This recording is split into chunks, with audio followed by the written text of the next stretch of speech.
साथियों हाय, मैं जया भारत, जिला संत कबीर नगर से। मेरे हाथ में जो ये चावल है ये मंसूरी का चावल है और आपसे मैं बताना चाहती हूँ कि आज मैं सोची कि थोड़ा चावल घर पर था और मुझे थोड़े पैसे की आवश्यकता था, तो हमने कहा इस चावल को बेच देते हैं। खाने का तो प्रचुर रूप से घर में है।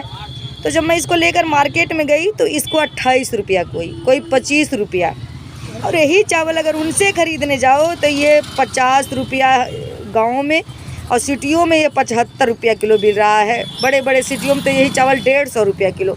और बताइए किस तरह किसानों के साथ अन्याय हो रहा है। कभी राजनीतिक अन्याय, कभी प्राकृतिक अन्याय और कभी ये बनिया व्यापारी अन्याय कर रहे हैं। लगातार अन्याय को सहता हुआ किसान कितना दर्द को सहे। कई तरह से लोग ठगते हैं। पानी, बिजली, खाद, जोताई, बुआई, मेहनत, आपदाओं को सहते हुए जब अनाज पैदा हो जाता है तो जब वो कुटाने के लिए दराया जाता है धान, तो उसको रगड़ करके सारा चावल को पतला कर दिया जाता है।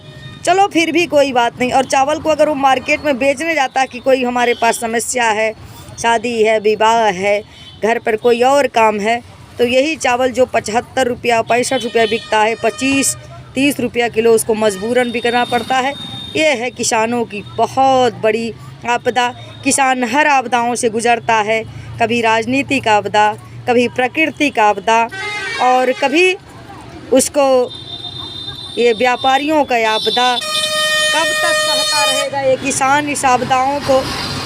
और मैंने कहा भैया इस चावल को मैं फेंक दूंगी मगर बेचूंगी नहीं। एक नहीं, दो, तीन नहीं, 4 दुकान पे गई, सभी लोग, सबका यूनियन बड़ा मजबूत है, चाहे वो व्यापारी हों चाहे राजनीतिक लोग, सबका, केवल किसानों का यूनियन कमज़ोर है। और मैं बताऊं यही चावल जो 75 रुपया 65 रुपया किलो होता है, एक लोगों ने हमसे 30 रुपया ख़रीद लिया। आप ये बताइए कितना आपदा सारा किसान। कहते हैं जेठ में जर के, माघ में ठर के, गुड़ गेहूँ उपजावा और चीनी मैदान के दई के चोकर टोकर खावा। तो मैं आप लोगों से ही कहना चाहती हूँ हर आपदाओं को सहता है किसान। आज मैंने एक वीडियो के माध्यम से आपसे बताना चाहती हूँ किस तरह से किसानों को ठगा जाता है। किसानों के साथ उसकी मेहनत का, उसके परिश्रम का कोई मोल नहीं है। वो इस तरह जूझता रहता है। और जब यही अनाज स्टोर में जमा हो जाता है तो जब किसान खरीदने जाता है, कंपनियों से दर करके इसको पतला बना देते हैं, तो ये इसको मंसूरी बोलते हैं, इसको काला नमक बोलते हैं, इसको बासमती का नाम दे करके, और इसको इतना महंगा बेचेंगे किसान परेशान। लेकिन शादी विवाह में फिर इसी चावल को, अपने इसी 30 रुपया चावल को 75 रुपया 100 रुपया में ख़रीदता है। क्या किन किन आपदाओं को किसान झेलता है आप लोग तो स्वयं जानते हैं। मुझे कमेंट करके बताइए कि सारी आपदाओं को झेलते हुआ किसान जब इतना संघर्ष करता है तो क्यों न किसान को भगवान कहा जाए। भगवान जिस तरह सारी आपदाओं को झेल लेता है, सारे पाप को सह लेता है, उसी तरह किसान भी सारी आपदाओं को सह लेता है। इसलिए किसान को भगवान कहा गया है।